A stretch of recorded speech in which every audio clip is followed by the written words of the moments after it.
Okay, so firstly, the two chords I'm going to be using to demonstrate throughout this lesson are A, open A, and open D. So A and D. So just before carrying on, it's definitely worthwhile making sure you can play both of these chords, get a reasonable sound out of them so you can hear all of the strings, and that you feel reasonably comfortable changing between them. This way you'll get the most benefit out of what we're talking about. So the first thing to think about is the vast majority of songs have 4 beats in a bar, or they're in 4/4 time, like this. 1, 2, 3, 4, 1, 2, 3, 4, 1.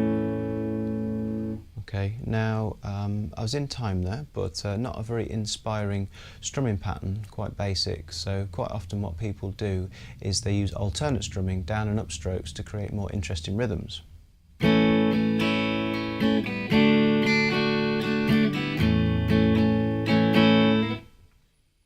Now this is fine, it definitely sounds more interesting, and what's happening is it's creating notes that are twice as fast as the downstrokes. So for example, down, down, down, down, down, up, down, up, down, up, down, up. So what I'd recommend to start with is you always finish on beat 4 of every bar before your next chord change with a downstroke. This way it's going to just give you a little bit more time to change between the chords so that you're not rushing and you don't have to pause in your rhythm playing. Like this, for example. Down, down, up, down, up, down, down, down, up, down, up, down, down. Or if I count that, it'd be 1, 2 and 3 and 4, 1, 2 and 3 and 4, 1. So even though there was a little pause there at the end of each strumming pattern, I didn't actually pause in the rhythm. The speed was the same all the way through. So another thing to think about is which hand has got the hardest job. Well, there's either your strumming or there's your fretting and your chord changes. Now I'd say for beginners, definitely your strumming hand has got the easiest job. It's much easier to play at a reasonably fast speed than it is to change between chords at a fast speed. So for example, if the fastest speed I can change between A and D is this,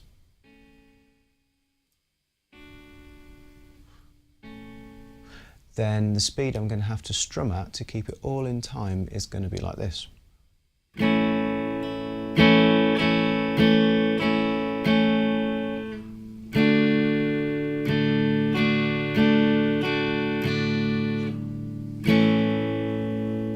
Now that's absolutely fine to start with, just to get you started, but there's not too many songs that are as slow as that. So in order to just pick your playing up, just sort of drag your chord changes up to a little bit of a faster speed, it's often a good idea to just strum a little bit more quickly and force your fretting hand to change in time, like this.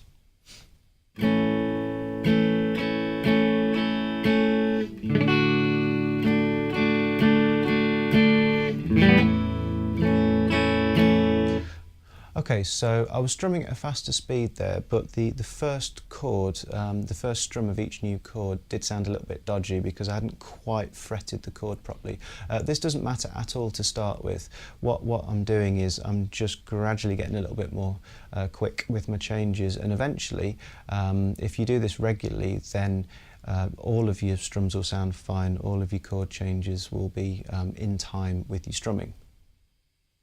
Now, the final thing to think about is different chords require you to strum different string combinations. So for example, A should ideally be strummed through from 5 through to 1, like this. And then D ideally should be strummed through from string 4 through to 1. But for beginners, there's already a lot for you to think about here. You're trying to play in time, you're trying to remember your rhythm, your strumming pattern, you're trying to remember which chord comes next, change between them, keep your strumming hand in time and all that. So I think to think about isolating certain strings is a little bit much for the time being. So even if you have to strum through all 6 strings and it sounds a little bit vague, I don't think you need to worry about that too much to start with. So for example, like this.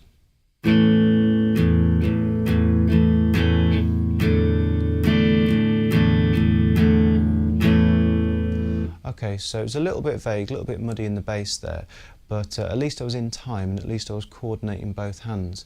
So what you can do is you can come back to this at a later date and you can try and be a little bit more accurate with which strings you're strumming, and you can potentially even use a little bit of fretting hand muting to control the sound a little bit. But that's something for another lesson.